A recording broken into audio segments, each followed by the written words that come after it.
Nunca imaginé que el día de la boda de mi hija acabaría siendo uno de los momentos más humillantes de mi vida. Había llegado al salón con mi traje gris planchado con esmero, un viejo reloj heredado de mi padre y la ilusión intacta de ver a mi única hija caminar hacia un futuro brillante. Habíamos pasado por momentos difíciles, sí, pero yo siempre había creído que, pese a todo, ella sabía que la amaba más que a mi propia vida. Por eso, mientras recorría el pasillo decorado con flores blancas y luces cálidas, pensé que esa jornada sería un capítulo luminoso, uno de esos que uno guarda en el corazón para siempre. Pero pronto descubrí que la claridad de aquel día escondía una sombra que yo no había sabido ver. El novio, Alan, nunca me había caído del todo bien. Era educado, correcto en apariencia, pero en sus ojos había algo que no lograba descifrar, un brillo frío que nunca me dio buena espina. Cada vez que hablábamos, parecía medir mis palabras, clasificarlas, juzgarlas. No era la actitud típica de un joven enamorado que desea integrarse a la familia, más bien, parecía alguien dispuesto a demostrar algo, aunque no entendiera qué. Mi hija, Isabel, insistía en que era simplemente nerviosismo, que Alan tenía una historia familiar complicada y que a veces necesitaba tiempo para confiar en los demás. Por ella, decidí no darle demasiada importancia, aunque dentro de mí la inquietud permanecía como una llama discreta, siempre encendida. La boda comenzó con normalidad. Los invitados hablaban animadamente, la música suave llenaba el salón y los camareros se movían de mesa en mesa sirviendo copas de champán. Yo conversaba con unos viejos amigos mientras esperaba que llegara el momento de entregar a mi hija. A pesar de mi apariencia tranquila, mi corazón latía rápido. Ver a mi niña vestida con aquel traje blanco, radiante y elegante, había despertado en mí una mezcla de orgullo y nostalgia que casi me hacía temblar. Recordé cuando era pequeña y caminaba por la casa con un velo hecho de manteles, soñando con su boda. Pensé que ahora, tantos años después, su sueño se hacía realidad. Cuando llegó el momento de llevarla hasta el altar, me acerqué a ella y tomé su brazo. Isabel se veía hermosa, con los ojos llenos de brillo y la sonrisa amplia. Pero, mientras avanzábamos, percibí algo que me desconcertó. Su mirada parecía evitar la mía. Era como si tratara de ocultar algo, una inquietud o tal vez una culpa. No supe interpretarlo. Pensé que serían los nervios propios del momento y decidí no preguntarle nada para no aumentar la tensión. Alan la esperaba con una expresión solemne. Cuando nos acercamos, me miró fijamente. Fue una mirada larga, profunda, incómoda. No era la mirada emocionada de un hombre que ve llegar a su futura esposa. No. Era algo más oscuro, una especie de satisfacción contenida. Cuando le entregué la mano de Isabel, él la tomó con fuerza, y durante un instante sentí que algo dentro de mí se estremecía. La ceremonia se desarrolló como estaba previsto. Hubo lágrimas, risas y promesas. Sus votos fueron emotivos, aunque, al escucharlos de Alan, noté cierta tensión. Sus palabras tenían un tono extraño, como si estuvieran dirigidas a mí tanto como a ella. Prometo cuidar de ti, protegerte y garantizar que quienes te han fallado no vuelvan a hacerlo nunca, dijo mientras clavaba los ojos en los míos. Los invitados no parecieron notarlo, pero la frase quedó suspendida en el aire como un presagio inquietante. Yo tragué saliva y me obligué a aplaudir junto con los demás cuando terminó. Una vez finalizada la ceremonia, los novios se dirigieron al área del banquete, donde comenzaría la celebración. Yo me retiré por un instante al baño para recomponerme. Me miré en el espejo y me pregunté si estaba exagerando, si mi incomodidad no sería simplemente el miedo inevitable de un padre que teme perder su lugar en la vida de su hija. Tal vez Alan no era tan malo como yo imaginaba y estaba dejando que los prejuicios me dominaran. Sacudí la cabeza, respiré hondo y regresé al salón con la determinación de disfrutar de la fiesta. Pero apenas crucé la puerta, algo había cambiado en el ambiente. Varias personas me miraban con una mezcla de curiosidad y burla. Murmullos discretos surgían aquí y allá. Me acerqué a una mesa, donde una tía mía fingió no verme. No entendía qué estaba pasando. Caminé hacia el centro del salón y vi a Alan hablando con unos amigos. De vez en cuando, señalaba discretamente hacia mi dirección y ellos reían por lo bajo. Sentí un calor en la cara, un mal presentimiento que me envolvió como un sudor frío. Decidí acercarme a mi hija, que conversaba con unas amigas, pero cuando me vio acercarme, su rostro se tensó de inmediato. Bajó la mirada, nerviosa, y fingió ajustar el ramo. Esa reacción me golpeó más fuerte de lo que habría imaginado. ¿Pasa algo, hija? Pregunté con voz suave. Ella tardó unos segundos en responder. Papá, por favor, susurró. Solo compórtate, ¿sí? Aquella frase me dejó helado. ¿Por qué debía comportarme? ¿Qué creía ella que haría? ¿Qué había ocurrido mientras yo no estaba? Antes de que pudiera preguntarle más, Alan apareció detrás de ella y la tomó de la cintura. Me miró con una sonrisa torcida, casi desafiante. Don Francisco, dijo con un tono que no alcanzaba la cordialidad. Qué bueno que esté disfrutando. No pude responder antes de que él hiciera una señal a los camareros. Entonces vi a dos de ellos entrar desde la cocina llevando un cubo grande, cubierto con una tapa. Un olor desagradable empezó a expandirse, como si algo se hubiera descompuesto. Las risas contenidas de algunos invitados se intensificaron. En ese instante, comprendí que algo terrible estaba a punto de suceder. Alan se adelantó, tomó el cubo con ambas manos y se acercó a mí. Yo retrocedí un paso, confundido, intentando comprender qué hacía. Algunos invitados empezaron a filmar con sus teléfonos, otros miraban con horror, incapaces de intervenir. Isabel estaba petrificada. Por fin, dijo Alan con una voz llena de desprecio, lo que mereces. Y sin darme tiempo a reaccionar, levantó el cubo y lo volcó sobre mi cabeza. Un líquido espeso, pegajoso y nauseabundo me cayó encima. Era jugo de basura, restos de comida podrida, bebidas fermentadas, residuos de platos. El olor me golpeó de inmediato, haciéndome casi vomitar. Sentí como el líquido me empapaba el traje, se deslizaba por mi rostro, se metía en mis ojos y en mi boca. Los murmullos se convirtieron en exclamaciones. Algunas personas rieron abiertamente, otras se llevaron las manos a la boca. Me quedé inmóvil, con el cuerpo rígido, sin saber cómo reaccionar. No entendía por qué había pasado aquello. No entendía qué había hecho yo para merecer semejante humillación pública en el día más importante de mi hija. Alan dio un paso atrás, orgulloso de su obra, mientras los flashes de los teléfonos iluminaban mi vergüenza. Me limpié los ojos con las manos temblorosas y busqué a Isabel. Ella estaba llorando, pero no se movía. No vino hacia mí, no dijo nada, no protestó. Tan solo me miraba como si yo fuera el origen de toda su desgracia, como si aquello fuera una consecuencia inevitable. Esto, dijo Alan, señalándome frente a todos, es lo que pasa cuando alguien destruye a su propia familia. Hubo un silencio pesado, espeso. Mis oídos zumbaban, mi dignidad parecía haberse evaporado junto con mis fuerzas. Quise responder, defenderme, gritar que no tenía idea de lo que hablaba, pero mi voz no salió. Todo en mí era confusión y dolor. Los invitados comenzaron a dispersarse, cada uno murmurando cosas que no alcanzaba a escuchar claramente, pero intuía que ninguna era buena. Yo, temblando, traté de retirarme, pero mis piernas parecían de plomo. En ese momento comprendí algo, Alan no había hecho aquello impulsivamente. Era algo planeado. Pensado. Ejecutado con un objetivo claro. ¿Pero por qué? ¿Qué historia había contado a Isabel para justificar semejante acto? ¿Qué había escuchado ella? ¿Qué creía que yo había hecho? Mientras me alejaba, empapado, humillado, con el olor de los desechos impregnado en mi piel, supe que la verdad, sea cual fuera, había sido retorcida. Y que si no la descubría pronto, perdería a mi hija para siempre. Salí del salón tambaleándome, tratando de conservar un mínimo de dignidad mientras el jugo de basura goteaba de mi ropa y dejaba un rastro pestilente a cada paso.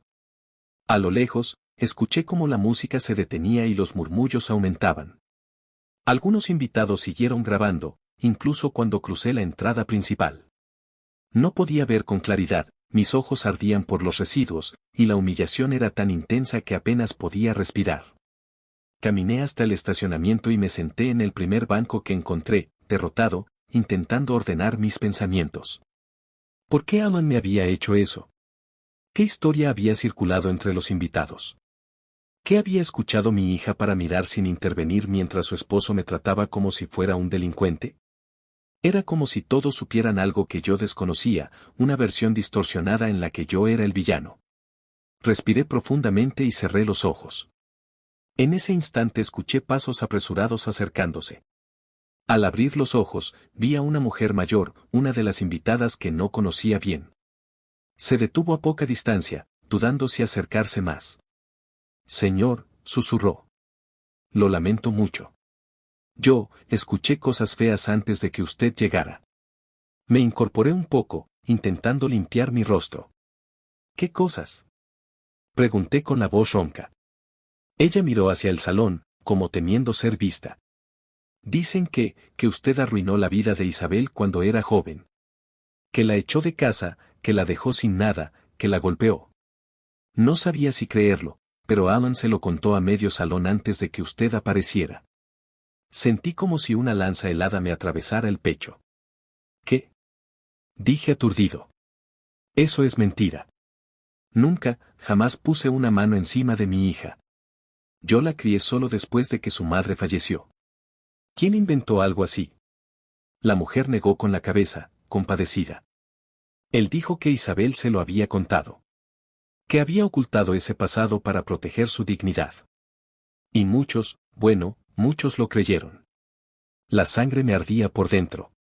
¿Mi propia hija había dicho eso? No podía ser. Isabel nunca había insinuado nada parecido. ¿Qué estaba pasando? ¿Cómo había llegado Alan a construir una historia tan retorcida? La mujer me ofreció unas toallitas húmedas para limpiarme un poco, pero yo apenas las sentí. Mi mente bullía. Gracias, murmuré. Ella se alejó, dejándome con un vacío indescriptible. Respiré hondo y me puse en pie. Una mezcla de rabia, dolor y determinación se apoderó de mí. No podía permitir que esa mentira se consolidara. No podía perder a Isabel por culpa de un manipulador. Me dirigí hacia la parte trasera del salón, donde estaban las salidas del personal. Nadie me detuvo, supongo que mi apariencia era tan lamentable que nadie quiso acercarse. Encontré la puerta que daba a un pasillo que conectaba con la cocina. Dentro, escuché voces y risas. Entre ellas, el inconfundible tono burlón de Alan. Me escondí tras una pared y escuché. ¿Viste su cara? Se reía uno de los amigos del novio. Nunca había visto a un tipo tan derrotado. Se lo tenía merecido, respondió Alan con total frialdad. Isabel lo sabe desde hace años. Ese hombre nunca fue un padre. Ella solo fingió quererlo para no quedar mal. Ahora al fin recibe lo que le corresponde. Pero, Alan, intervino otra voz, ¿estás seguro de lo que dices? Yo pensaba que él y tu esposa tenían buena relación. Eso creía yo al principio, interrumpió Alan. Pero encontré su diario. Años de abuso, manipulación emocional, abandono. Él destruyó su autoestima desde niña.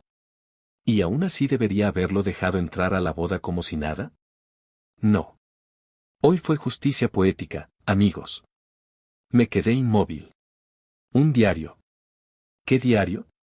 ¿Desde cuándo Isabel tenía un diario? ¿Y qué podría haber escrito allí que Alan interpretara como abuso? ¿Acaso lo inventó todo? ¿O había malinterpretado algo? La rabia me nubló la vista. Di la vuelta y salí del edificio.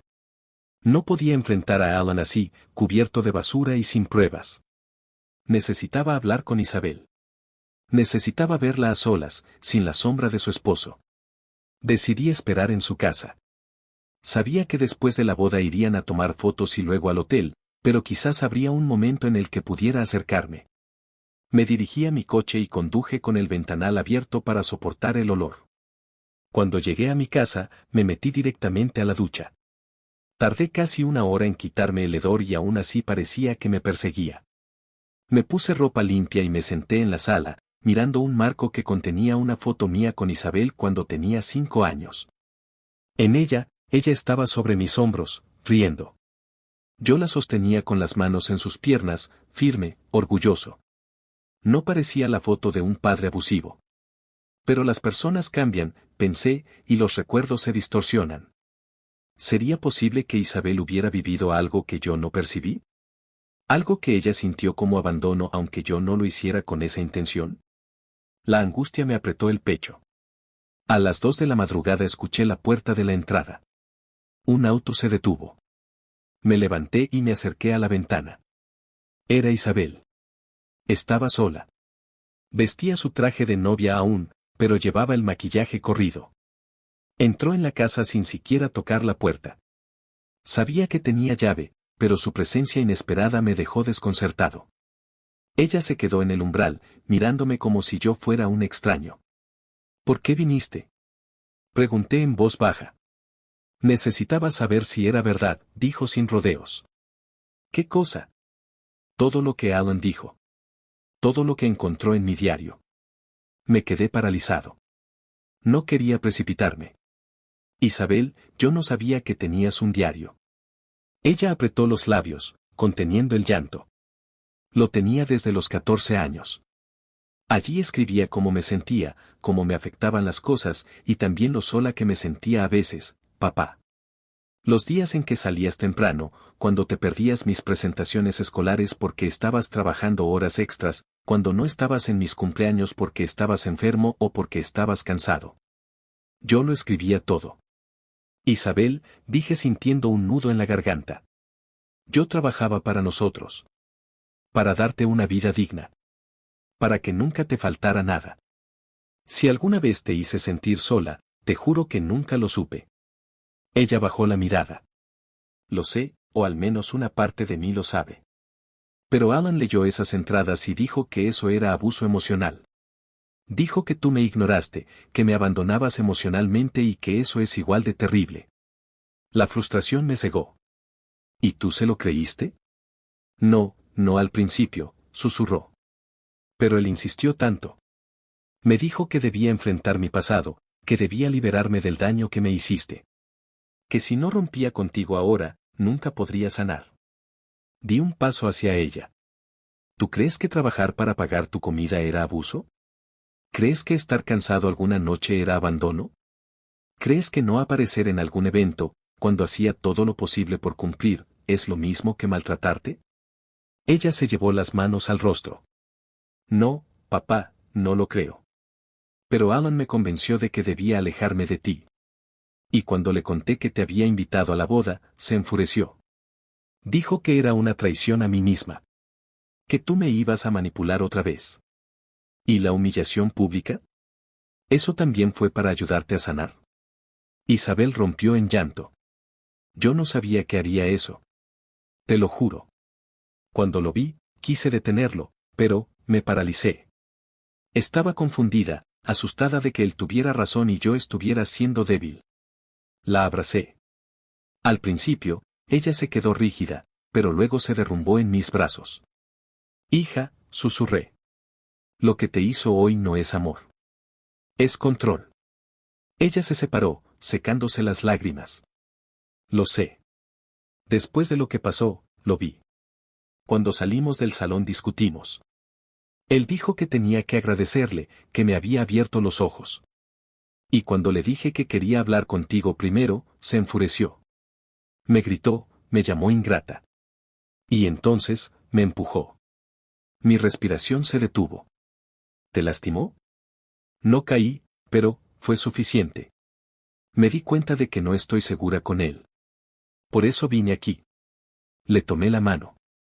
Vamos a resolver esto juntos. Pero debes decidir tú qué hacer. Ella asintió, temblorosa.